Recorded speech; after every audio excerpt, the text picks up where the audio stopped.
Rewst Flow 2025, Rewst's second event here in Tampa, Florida. A great event, all about the community. It's a nonprofit event. They don't make any money. They put it all back in, and it was well attended. It's all about automation, using the Rewst platform to help MSPs, help small to medium-sized businesses. I was able to have 11 great conversations. My first time at this event. I've been told I'm going to be invited to all the rest of them. I'm looking forward to it. It's a great community, great group of vendors, great leadership there at Rewst, and the vendors were terrific as well. I started the whole, all of my conversations with the CEO, with Aaron Chernin, and I've had the pleasure of talking to Aaron in the past, and a great leader. From Ducati rides to MSP revolution is the title of this discussion. He loves motorcycles. Why? Why would you think he loves them, by the way? I wonder if you'll be shocked by his answer. But Aaron is all for the community, all for this platform. Really great conversation. John Snyder, an MSP, a great light. John came up to me full of energy. Can we talk? It was a great conversation. From potter to partner. Told me he was a potter. Didn't know what that meant. Mendy Green, MSP geek. Known MSP geek for a while. I didn't know Mendy before this. Certainly seen him around. Very interesting. The kind of engineer that would take things apart just to understand them. And my goodness, he loves to work. But great conversation with Mendy and how he's dedicated to the community, to the MSP community.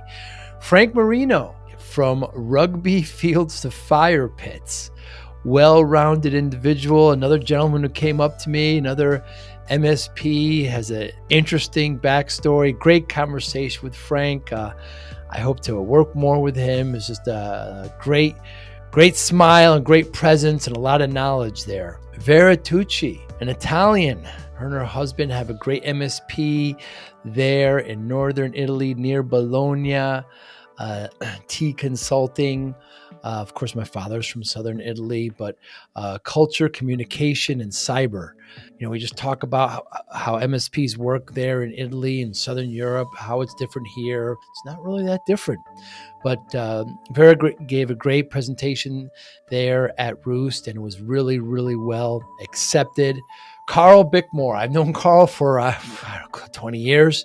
Him and his partner, Sean Brown at SnapTech, a great MSP. They're a platform. They're bringing more MSPs on, but they branched off and made an automation company that focuses that their platform is Rewst, called Raven. Carl loves guitars and singing and a musician. And we talk about the difference between art and science with Carl. Adam Myers, fascinating discussion with Adam. He's an MSP there in New York. Tech tickets and tile games. Very interesting, his perspective on how to solve problems and what he does there in that MSP in New York. Becky Teal, known Becky for 12 years. When she was at the peer group HTG, she heads up community now at Huntress. A hobby hopper, from hobby hopper to community builder. Really enjoyed talking to Becky. I always do. Hyla Strauss-Stanton from Acronis. First time meeting Hyla, very interesting woman, interesting past, moved all through the country from Miami to Phoenix, gone from the hot wet to the hot dry, but how she looks at community, how she helps MSPs, great conversation. Mark McDowell, great conversation. I got to know Mark at one of the get-togethers. We were talking for a while, begged him to come on to the podcast, and he did. Leading with facts, living with purpose. He's at an MSP outside of Orlando. He is now. Great conversation with Mark. And the last conversation with Joe Panettiere, MSP legend, the other Joe P. There's been many times where people would confuse us, same initials, same first name, same, from the Northeast, Italian. I remember one party, 10 years ago, we went where we actually swapped badges just to fool people. But great conversation with Joe Panettiere, our 700th episode. Joysticks, journalism, and the joy of truth. Love being at Rewst, Flow. Thanks for watching. Thanks for listening. Hi, I'm Joey Pinz, and here's my 45-second introduction. After starting my business in the 90s, I started developing poor habits of eating in my diet because I was working way too much. Before you know it, I found myself 340 pounds. The doctor told me if I don't lose the weight, I'm not going to see my daughter graduate. Took the next 7 months, lost 130 pounds. People think there's some secret. Ask me, how'd you lose that weight? Like there's some secret. There is no secret. How'd I lose the weight? Just one word, discipline. I've had other successes in life, and I attribute them all to discipline. Now, I'm not the king of discipline, but I believe that it can help all of us. Friends, colleagues convinced me to start a podcast. The podcast mission: how do we better ourselves and society? I talk to interesting people in health, fitness, sport, wellness, business, technology, science, art, and culture. And I eventually ask them how discipline plays a role in their life. Podcast vision: growth through learning from others. How do you collect hobbies? Please explain. How do I collect hobbies? Oh man. So I tend to get laser focused on something. Yes. It's like an ADHD superpower. And so, for example, a few years ago, I decided I really wanted to do scrapbooking. That seemed like a great hobby. So I spent an embarrassing amount of money buying all of the supplies for it. Then 6 months in, I was like, I don't like this. Wow. But I'd spent so much money on it, and like family was excited about it. And so I felt kind of embarrassed to be like, I don't really want to do this anymore. I don't like it. It was actually Eric Townsend who introduced me to the idea. He's like, if you don't like it, why do you keep doing it? And I was like, well, I feel like I've kind of made this a weird part of identity. And he's like, no. So he's the one that taught me about short-term hobbies.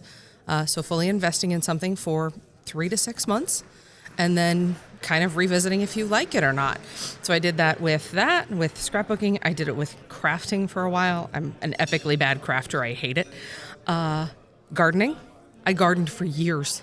Thought that's what you should do. Yes. And so when we moved to Florida a couple years ago, I started to dig up a garden in my backyard, and my mom happened to be visiting, and I was like, I think I want to plant it here, but I don't really know. She was like, do you like gardening? And I was like, no, but I feel like growing tomatoes is something a woman of a certain age should do. Interesting. And she was like, so why are you doing that? And I was like, I don't know, Mom. And so I did not do it. And it's amazing. Give me some other examples of short-term hobbies. Oh my gosh. Yoga. Yoga was a short-term hobby. I found a group that does beach yoga every Friday. Very cool. Very cool. Did it for a while, and then it got really hot in the summer. I was like, this is dumb. Yeah. Like, it is 100. It's not early in the morning? No, it's at noon, and it's 100 degrees. I'm like, I don't like this. Yes. Examples, though, of hobbies that stuck because I've given myself permission to do this. Kayaking. Love kayaking. Really? We bought really great kayaks. We get out a couple times a month, and it's awesome. Scuba diving. I got scuba certified during COVID as part of this kind of like permission to give myself short-term hobbies. Ended up really liking it. Wow. Yeah. How often do you go scuba diving? We go probably about, not as often as I'd like. Probably about 2 to 3 times, once a quarter. Once a quarter. Once a quarter. And here in St. Petersburg? No, we usually go elsewhere. St. Pete has decent diving, not great. Why? The Gulf is a little bit cloudier than the ocean, so the diving is okay, and you have to have pretty specific times of years. Like in the summer, not great diving here. But my brother, who lives in Wyoming, is also scuba certified, so when he comes to visit, he comes every spring, and we go diving. So you go on the other coast? When he comes, we'll stay here because the diving's a bit better there. I see. But other coast, there's a fabulous dive in Fort Lauderdale. Really? It's a shore dive, so you can just walk in off the beach, and it's a man-made reef, and it's amazing. Whoa. In this fast-paced MSP landscape, how do you stay ahead? Introducing MSPinfluencer.com, your ultimate hub for MSP news, insights, and community connection powered by Forza Dash. More than 75,000 MSPs subscribe to our MSP Influencer Pulse weekly newsletter, staying informed and ahead of industry trends. Tune in to emerging podcasts from Joey Pinz and leading MSP voices, offering essential tips, powerful insights, and success stories. Explore our multi-authored blogs, crafted specifically for MSP leaders, delivering fresh perspectives and actionable strategies. Celebrate excellence with the industry-leading Forza MSP Influencer Awards, recognizing innovation, leadership, and impact in the MSP community.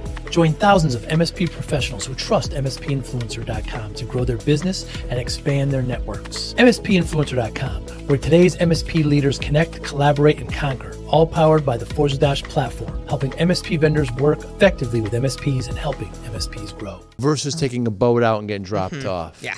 Which the boats are great too, but the getting to just walk in is pretty awesome, and it's shallower, so you can stay under longer. So yeah. And tell me some of the things you've seen underwater. I've never done this. Oh, really? What do you call the other one where you don't? Where it's not mechanized? Snorkeling. Snorkeling. Yeah. I snorkelized. Okay. Snorkelized. Snorkelized. That's a new term. I like it. Let's see some of the things. So I got introduced to diving. We were actually in Hawaii. I'd been in Australia for Evolve meetings. And on the flight back, met my husband in Hawaii so that I could acclimate. I took the Arlen method of acclimating in Hawaii. Yes. So we did an intro dive there. And while we were there, I saw a sea turtle. Whoa. And they call it a turtle bath or a turtle washing station. And so these turtles like sit on the ground and the fish come and eat all the stuff off of them. Whoa. And it was that moment that I was like, well, I need to learn how to do this. Whoa. And then the world closed. So I took private lessons during COVID, which was awesome. And so here, that reef dive in Fort Lauderdale has a family of nurse sharks that live in it. That's amazing. And there's so many puffer fish. You just sit and watch these puffer fish just... So you see it expand? I've seen them expand. They do it when they're spooked. Right, when they're spooked, yeah. But for the most part, puffer fish have a really weird eye. So when you get in close enough to see their eyeballs, they look almost like a galaxy inside of their eyes. So you just sit and just stare at them. I probably make them very uncomfortable the amount I stare at them. We saw a Goliath grouper when we went earlier this spring. Those are big. Big. This one wasn't quite the size of a VW bus, but it was big enough that you kind of backed up. VW bus. Yeah. No, bug, sorry. A bug. But still. Like the size of this table, Yes. 6 feet. Yes. And this one, though, like you kind of got close and looked at its little hidey hole, and then you backed up. You were like, I know you don't want to hurt me, but you could. Wow. How could it hurt you? Does it have teeth? It doesn't have teeth, but the muscle size alone is enough that if you spooked it enough, it could hit you. Whoa. And so I just, like, that was one that you kind of looked at and then gave him his space. Right. Sea turtles, eels, all sorts of fun stuff. Do you take photographs on that? I don't. I got a camera, short-term hobby. Bought an underwater camera thinking I'd enjoy that part. Sure. I'm just there to experience it. I don't need to photograph it all. Right. Yeah, when you take photographs of stuff, it takes you away from it. Yeah, it depersonalizes it sometimes. It does a bit. I'm not a big photo taker to begin with. Part of it is I forget. I was born in the generation before cell phones were a normal part of our life. Me too. And so it's just not something I think to do very often. Yeah. And so... you want to experience it. I do. I don't video concerts and things. It's just not... I'd rather be there. And honestly, I get so into it, I forget to take pictures of things. Much to my mother's dismay. She's like, I never know what you're doing because you don't send me pictures. I'm like, well, I don't take them. So it's easy as that. Yeah. We were talking yesterday, reminiscing about the old days in HTG, being head of the community there. Now you're at Huntress doing very similar, if not the similar things. And we're here at the big Rewst Flow event. What are some of your goals this week, Becky? Goals this week, meet MSPs that I don't see at other events. So I've been in the community for 12 years now, which is insane. You said that. Yeah. But there's still MSPs that I haven't met. There's, you get kind of pigeonholed a bit, and not in a bad way, but just you get to know the Evolve folks and especially, the ConnectWise folks really well in all of our time together. But there's a whole other group of MSPs that don't run in those circles. That's right. So getting to meet new MSPs, it's always really fun. I've been at Huntress long enough that the booth conversations have transitioned to, have you heard of Huntress, to what's your Huntress experience? Because we have a lot of partners. And our brand is well enough known that even if somebody's not a partner, they've at least heard of us. This one, there's been a few who've come up and said, well, what do you do? So you get to pull out some of that legacy knowledge of, let me remember how to pitch this again. So yeah, it's really been to meet new MSPs and learn a little bit more about AI. I know that seems to be, every so many years, there's a thing in the industry that kind of changes everything. Yes. I started when it was backup. That was a new thing in 2013 that people were really getting into. I watched it through cloud when everybody was like, but what am I going to do with my servers? Right. Not even a discussion anymore. It's a no-brainer, but at the time it was terrifying. Yes. And then through some of the security transition, when it went from your AV was good enough to that's not even close anymore. I think AI might be kind of that next pivot moment in the space. And it feels like conferences like this are a bit ahead of their game. So the MSPs that are doing it now, I think, will become the standard as we move forward. So just wanted to hear a bit more about what people are doing with that. What is it about MSPs you like, Becky? Oh, man. I have a profound respect for the way that MSPs grow their businesses. Small business owners fascinate me. The willingness to go out on your own, to strike it like that. Crazy. And it's insane. Yeah. Like, I don't know why I did it. I just don't know why. Yeah.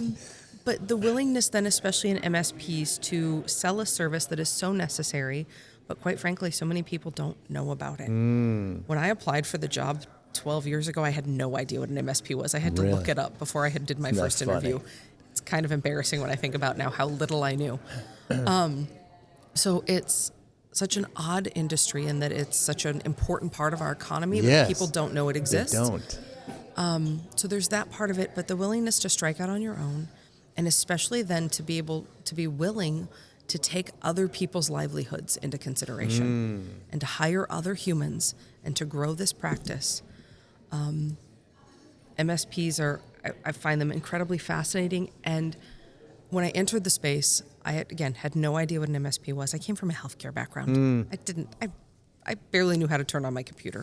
I still struggle with that, but Me too. I didn't know the technology side of it at all. And the warmth and the willingness to answer my most ridiculous questions, something I'd never seen anywhere else. Yeah. And it turned into a career that I would have never imagined. But I mean, I went from not knowing what an MSP was to being able to train other vendors how to talk to MSPs. It's awesome. In my role at HTG that pivoted to this wonderful career at Huntress. But I have a profound respect for the MSPs. And the MSPs really respect you because you've been in it for so long. You have a really good reputation in it. I remember the first time we had bought another company. Business was going well, and then we were about 50 employees. We had a picnic because we had just had acquired this other company. And I remember being at this, my picnic, isn't it? And there was like grandkids there of my employees. And I remember thinking to myself, what have I done? I've created this thing out of my father's garage and I'm affecting grandkids. I remember not like, this is great, we're all together. I remember like driving to the office after that thing saying, I've got to work harder. I'm affecting not only my employees, but these what is happening here? I recovered from it, but the realization is very tough running a small business. What are your challenges as community lead at Huntress? Challenges as community lead, that's a good one. I think sometimes if an MSP doesn't understand the importance of community, there's still a whole lot of MSPs out there that think they're doing something unique and special and no one else is doing it, and they have a business secret that can't be shared. I saw it at the peer groups of within the first couple quarters, they'd walk out looking a bit sheepish, a bit pale with like, everybody's doing this. Right. What I was doing wasn't unique. Yeah. That's not a bad thing. Right. You can learn from each other. So I think my biggest challenge as community at Huntress is getting MSPs to understand that who aren't involved in peer groups. That like the things you're doing, you're better if you learn from each other. You don't need to do it in a box. And so we get to do really unique things. Like I run a monthly webinar series called the Fireside Chat, where I bring MSPs in. Quite frankly, it's topics I want to learn more about. So we've done them on incident response planning and building a security-first culture, tabletop exercises. And seeing those like in the chat, seeing people go, oh, I'd never thought of it that way. It's a reminder that there's still a whole lot of MSPs, I think, who try to operate on an island, who don't go to conferences, who don't talk to other MSPs. So I think that would probably be one of the biggest challenges is still a realization that there's a whole lot of folks out there that could still benefit from learning from each other. And how do we expand that? Knowing, too, though, that we're a vendor. Like at Huntress, we only get to be experts so far in your business. We are not MSPs. We are a security vendor. Yeah. And so that's where things like the Fireside Chat come in because we get to bring them together and really help highlight the amazing work MSPs do while understanding our place. Yeah. Hey, Joey Pinz here.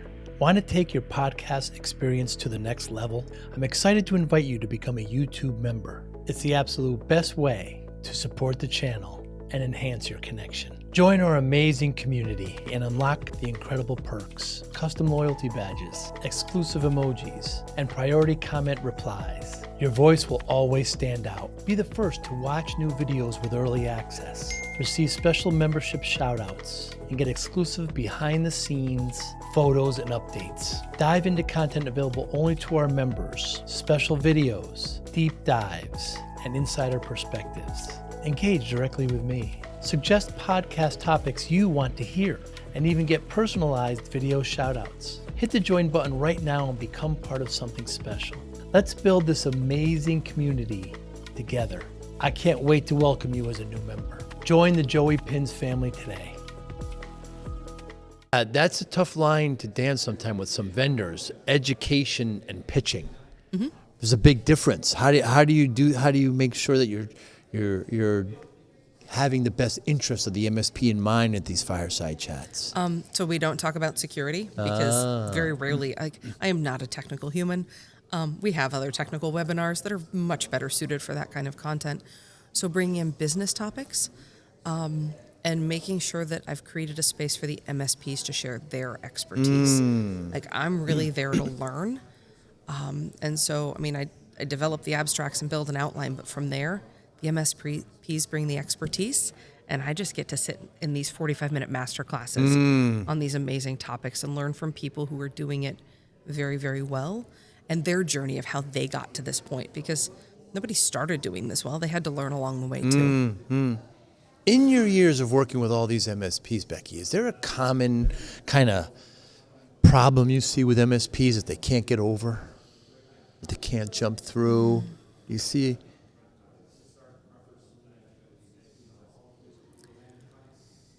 I see a lot of MSPs who don't give themselves enough credit for the amazing work they do. I understand a growth mentality. That's also where I've never been driven to own my own business because I don't possess that drive that drives MSPs to do what they do. But I don't know that a lot of them give themselves enough credit for the work they do. And I feel like sometimes they grow so fast that they don't take a step back sometimes and appreciate that grandkid moment at the picnic. Yes. Appreciate the work they've done. And so I think that there's just they don't take enough time to celebrate the wins. They're always moving to the next thing. It's so important to do that, Becky. You know, even if it's a fist bump, so just celebrate it. It'd be better if you did a little bit more. But yeah, they don't get enough credit because it's tough to do it. Yeah, it's really great insight, and so many MSPs need every once in a while to kind of step back and breathe in a little bit. Yeah. Generally, the three things that keep them up at night, I've found in the last 5 or 6 years, pretty consistent. One being security. Their clients get hacked. They're going to have to allocate resources. They might get fired. They might get sued. They're worried about this. 2 is human capital, right? How are they going to get new techs? How are they going to replace them if they leave? And 3rd is just growth. They're generally not very good at marketing and sales. They're tech-led. PE has poured all this money, into the industry. Their friends are selling their MSPs. How are they going to grow? What do you think about those 3 things? Do they resonate with you? Absolutely. So the security piece, one of the unique things I get to do in my role is educate internally at Huntress what these threats mean. We run the severe risk as security practitioners of becoming almost like medical practitioners who diagnose horrible diseases. You can become a bit numb to it. We see critical incidents on a daily basis, but the things we're sending to our partners are potentially business-ending events. And these are businesses they've spent decades building with a livelihood and employees and all of these things. And so making sure that we stay empathetic as we deliver some of that really horrible news, something that I spend a lot of time helping our teams understand at Huntress, that our support teams, our SOC teams, it's something it resonates with them. It's why when we do our annual summits, we bring partners in to run panels, not to tell us how to sell better to them, but more like what's happening on their end.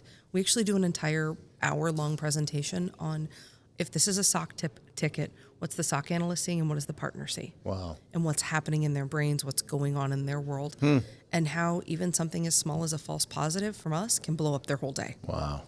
So the security element, I've seen what happens in an MSP, even when I worked at the peer groups, when a security incident happens. I've seen how terrifying that can be, and how sometimes the long-term implications can be permanent.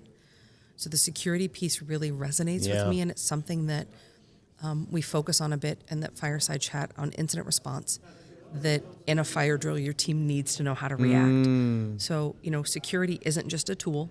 It's not just a set of policies. It has to be a little bit of everything. Yeah. So the security piece absolutely resonates. The capital, that human capital piece, that's actually that when I said healthcare, like my background, I worked for a company that focused on human capital and helped large businesses understand that their human capital was a critical element of what they did. And so the human capital piece has always fascinated me.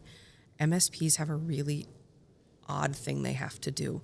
They have to keep their cost reasonable, but keep staff engaged, and especially some of their technicians in what can be a pretty repetitive job.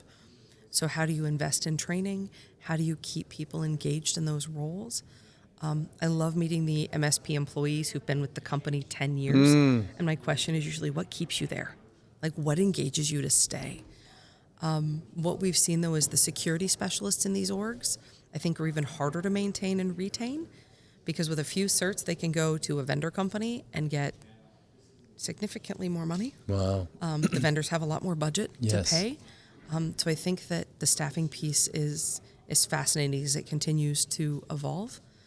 And then the growth element, I think that joining a peer group is critical to growth. I think that as an individual business, it's really easy to tell yourself when you miss a target, that's where we were aiming. That's good enough. Having other people hold you accountable to those numbers, and even honestly being able to look at those numbers in a regimented way is so beneficial. It allows people to define better targets, more sustainable growth. And so I think that trying to do it on your own sounds like it's more work than necessary. Right, it's daunting. It certainly is. So, Becky, you know my story. I was up to 340 pounds. Doctor told me if I don't lose the weight, I'm not going to see my daughter graduate. Scared that hell. So I lost about 120 pounds, kept it off. People ask me how. I always say discipline, right? How does discipline play a role in your life, Becky Teal? Good question. So I started working from home before working from home was cool. Really? It's been 12 years. So HTG was a remote organization That's as right. well. Yes. And so the discipline element it was not something I was good at prior to that. I had to kind of learn how to be a bit more disciplined in that work from home. Like, if the work is done, can you walk away from your desk? Not always. Right. So the discipline element there had to be. And then the other area I see it now is it's evolved is I'm on the road probably about 40% of the time. Wow. Like I travel quite a bit in this role. And so having to be disciplined in my travel regimen, how I pack, how I prepare for things, but then when I get home, how engaged I am at home. We don't have children, so that does make the travel life significantly easier. Yes. But I still have a marriage to maintain, a social life to maintain in my area, and a community to grow locally, and a family that we chose to move away from. So we chose to move to Florida. So all my family is back in the Midwest. So having to be disciplined in how I use my time has become something I've had to learn in the last couple of years. It's really easy to come home from an event and just want to shut down. Right. And not engage and not be present. And it's actually somebody else in one of my peer groups taught me the idea of one more day. That when you get home from an event, push through for one more day to re-engage with your family, re-engage with your community, with your social, and then give yourself a break. But instead of coming home and crashing, power through for one more day, get checked back into normal life, makes it a bit easier. And it's something I've really tried to embrace. One more day. And I met your husband for the first time yesterday. He's a gentleman. He is now in the space. Yes. It's interesting. I think it's been kind of eye-opening for him. For a long time, he's been better, but family just assumes that when you go to these events, all they see is the social media The parties, element of it. yeah. They see the parties, the steak dinners, the bourbons. Yes.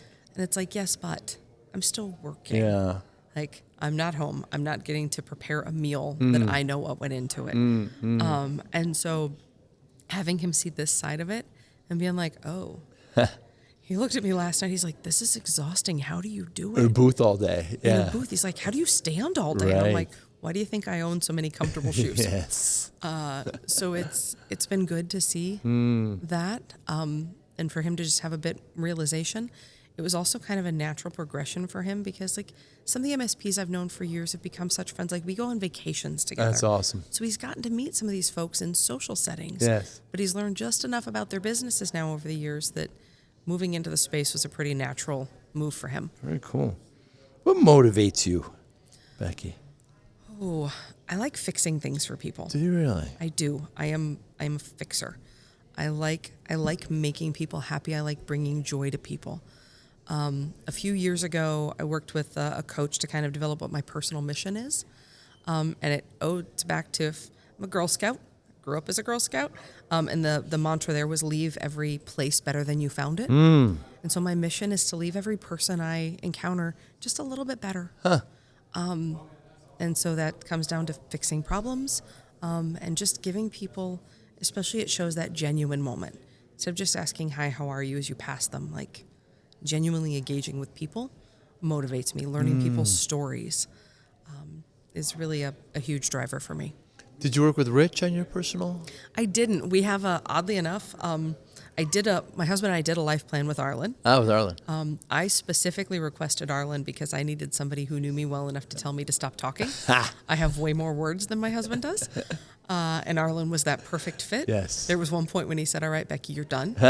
And he made Sam talk. It was perfect. So we did ours together. And our personal mission as a family was to have an open home where people felt loved and respected and like they were a part of it.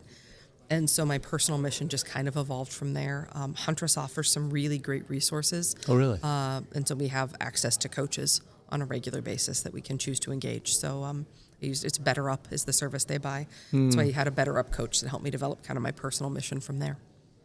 Arlen, a wonderful human being. He is a wonderful human being. Yes, just wonderful. Except so during our life plan, we went to lunch in small town Harlan one day. Oh, in Iowa. Yeah, in Iowa.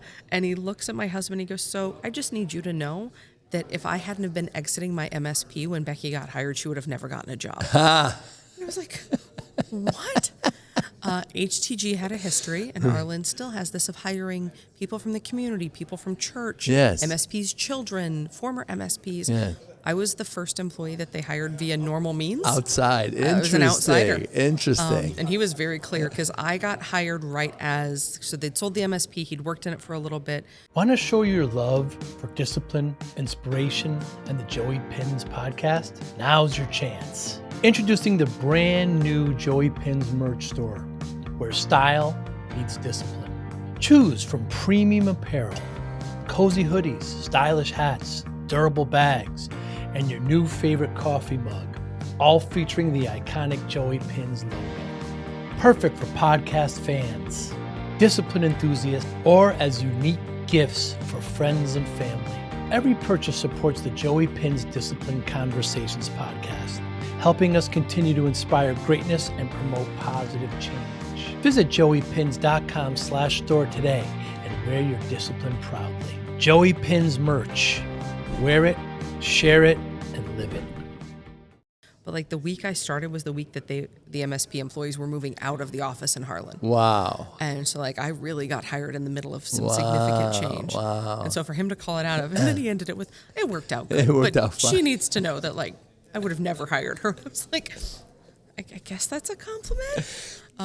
Good to know anyway. Yeah. Yeah. Yeah. So giving your motivation as impact and as a fixer, how do you measure success? So somebody asked me recently what keeps me at Huntress. I thought that was a really interesting perspective of what keeps me. I still have the ability, I continue to have the ability to fix things for people. So knowing that if someone reaches out to me with a problem of any kind, be it something with Huntress, even if they just need a connection in the community somewhere, knowing that with a couple of phone calls I can solve something for someone, that's how I measure success, is just how quickly can I fix something for someone, and knowing that I can. It's not really a metric you can show on paper. Right. But that's my personal gauge of success, is making sure that I can continue that. I haven't come across the point where I haven't been able to fix it yet. So continues to work. So yeah, that's really it. Well, I'm glad you're still in the community, Becky. We love you, and thank you so much. Anybody watching or listening, how can they get in touch with you? So LinkedIn, great way. Becky Teal is not a common name, so I'm very easy to find. Otherwise, email is becky.teal@huntress.com. Reach out. Again, if you need connections in the community, if you just want to talk to other MSPs, if you want to be a guest on Fireside Chat, I'm always looking for guests on it as well. Nice. So would love to continue to connect with this amazing community that has created a beautiful career for me. I consider it more than a career, and I can't imagine being anywhere else. Thank you so much for your time today, Becky. Thank you, Joe. Long time coming. This was amazing. Thank you for inviting me. Thank you for listening and or viewing Joey Pinz Discipline Conversations. Please share this episode with one or two of your friends who you think may benefit from the episode. Our website, www.joeypins.com. There you'll find lots of resources and you could join our mailing list. Please follow us on all our social media, Instagram, Twitter, and Facebook. Podcast information, the video version of our podcast is on YouTube. Please subscribe. Audio is on all major podcasting platforms. Please follow them. And if you like it, please consider giving 5-star rating. Would really appreciate that. Thank you again for listening or watching Joey Pinz Discipline Conversations.